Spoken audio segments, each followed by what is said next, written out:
Siete casas vacías es un libro de cuentos donde hay personajes que están un poco perdidos, en situaciones con las que vienen luchando hace tiempo, ya quizá un poco arrinconados, cansados, por eso tiene algo también de situaciones límite, ¿no? Y empiezan a buscar soluciones un poco dando un pasito al costado. Por ahí a veces pienso en algo así como la sana locura, es decir, probar cosas que antes no probamos, tratar de encontrar nuevas soluciones cuando las soluciones a las que siempre recurrimos ya no nos sirven.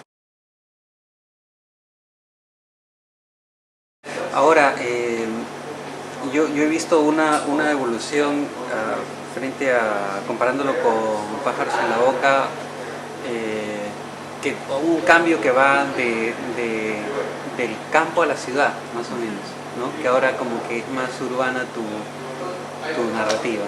Sí, pasa algo ahí incluso con los 3 libros de cuentos, que la verdad que no fue algo planificado, sinceramente me di cuenta un poco sobre la marcha lo que estaba pasando. El primer libro de cuentos, El núcleo del disturbio, que además es un libro que publiqué jovencita, que tenía 22 años, es un libro que tiene historias del absurdo, que son historias que no suceden en ningún lugar, ¿no? Es confuso dónde pasa todo eso. Pájaros en la boca ya tiene un registro de la ciudad, está lejos pero está ahí, digamos, hay ruta, hay bares, ¿no? Los personajes se nota que se mueven en un mundo que por ahí no es urbano pero va hacia lo urbano. Y además hay un guiño con lo fantástico muy fuerte. Sí. En Siete casas vacías ya es urbano. Ya es urbano, un urbano distinto a lo que puede ser la capital, porque está pensado un poco en mi barrio, que era Hurlingham, que es un barrio que está a 1 hora de capital en tren y que es un barrio que tiene mucho verde, que incluso las veredas, ¿no? Las sendas tienen césped, un barrio donde hay casas de clase media con 1 o 2 plantas y piscina al fondo y jardines muy grandes, pero también por ahí mezclado con todo eso hay casitas muy humildes con techo de chapa. Es, no sé, muy ecléctico todo eso y Periférico. muy periférico, claro, bien del conurbano bonaerense.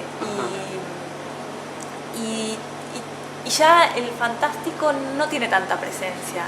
Yo creo que en el fondo siempre está, porque es un mundo que a mí me interesa muchísimo. Todo lo extraño, lo anormal, pero está detrás, está casi como, está en el clima, está en las sensaciones que uno puede tener, pero no es algo tan explícito como eran los libros anteriores, es un libro mucho más realista. ¿Cuál es el proceso en el que, desde el momento en el que dices aquí hay cuento, hasta que lo escribes y lo terminas? ¿Eso es así o...? Sí, más o menos. Es decir, lo primero que me pasa es que tengo una sensación. Lo que es importante para mí antes de sentarme a escribir es el ánimo final del cuento, ¿no? Esa sensación final que dejo un poco en el cuerpo del lector. Eso a mí me importa muchísimo. Y no tanto por ahí lo argumental o esas... No es que no me importe, es que no lo necesito para sentarme a escribir. O sea, entonces muchas veces ese ánimo, esa necesidad de contar un estado de ánimo en particular, un dolor en especial, o una pregunta que no puedo todavía contestarme, me deja en un estado de mucha recepción, como me vuelvo muy receptiva hacia ese tema en particular. Y entonces en la vida real pasa algo, de pronto viene alguien, me cuenta algo, y yo digo, claro, esta es la manera de contar esto otro que yo quiero contar, ¿no? Es como un poco trazar trazar una línea entre 2 puntos, entre lo que quiero contar y un argumento, que hasta a veces puede presentarse de manera accidental o puede ser hasta arbitrario cómo contar esa sensación final. Pero es la sensación lo que me empuja, esa necesidad de contar una sensación, un estado de ánimo en particular. De pronto encuentro la historia y entonces ahí sí me siento. Por ahí no sé muy bien qué es lo que va a pasar, pero tengo mucha claridad, o sea, es muy importante para mí saber a dónde quiero llegar con todo eso. ¿La parte emotiva? Exacto, la parte emotiva, es la más importante para mí. Para mí una historia siempre implica en sus primeros pasos, tanto cuando estoy leyendo como cuando estoy escribiendo. En los dos momentos implica una suerte de promesa, una promesa que tiene que ver con que algo nuevo se va a descubrir, con que voy a entender algo que antes no entendía, con que voy a incursionar en terrenos que no podría incursionar en mi vida cotidiana y que esa incursión me ayudaría a entender cosas nuevas, me ayudaría a volver a mi vida real con información sagrada que no podría obtener de otra manera. Esa es la literatura. Y eso es lo que busco yo además cuando leo desesperadamente, ¿no? Y el problema es que cuando la historia se acaba, si esa promesa no se cumple, no es una desilusión ni siquiera racional, es una desilusión hasta anímica, es como el que el propio cuerpo dice... Qué chasco.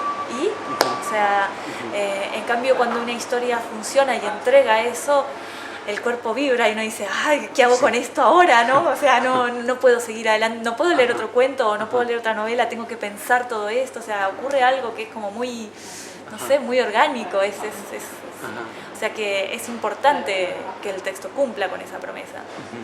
Y cuando escribo me pasa lo mismo, en el sentido que si yo no siento que el texto, en mi propia incursión personal en la escritura de esa historia, podría darme algo de eso, a mí misma como escritora, es que no entiendo por qué debería hacer ese recorrido. O sea, en ese sentido soy muy impulsiva en mi escritura, no soy profesional en el mal sentido, es decir, no puedo decir, bueno, vamos a escribir sobre este tema, a ver si puedo.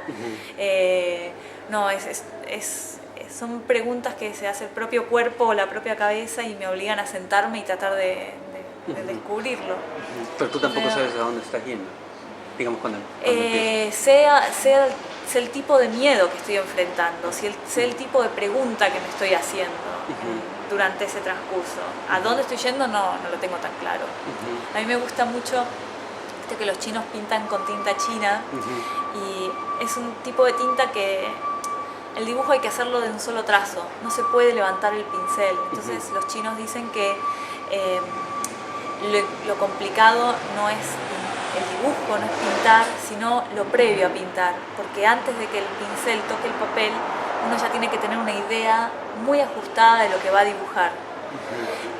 Me gusta esta idea, pero no sería del todo sincera si dijera que escribo de esa manera, porque también creo que hay que relajarse, hay que sacar, digamos, el ego de la historia, en el sentido de la historia que uno quiere contar, hay que aprender a soltarla en pos de la que en realidad uno está escribiendo. O sea, siempre hay ruido entre lo que uno de verdad quería decir y lo que finalmente uno puede escribir.